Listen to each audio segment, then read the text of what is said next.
আব্বা তোমার যদি বেশি খারাপ থাকে তোমাকে হাসপাতালে নিয়ে যাই। আরে বাজান, না না, আমাকে আর হাসপাতালে নাই কামবো না, আমার সময় শেষ, আমি আর বাঁচবো না।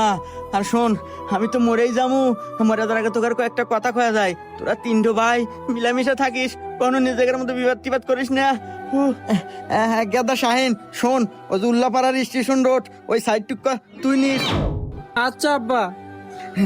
আর গাদা সিংকু তুই শোন, ওই যে সিরাজগঞ্জ চায়নাবাদ ওই সাইটে অনেক লোকজন, লোকের লোক আরো নয়, ওখানে ব্যবসাও ভালো হয়, ওই সাইডটুকু তুই নিস বাজান।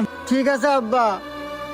বাজান সোহাগ, তুই তো সবচেয়ে ছোট, ওই যে হাটিকুমরুল একটা নতুন ইন্টারচেঞ্জ হতেছে, অনেক কাস্টমারের খুব চাপ, ওই সাইডটুকু তুই নিস বাজান। ঠিক আছে আব্বা।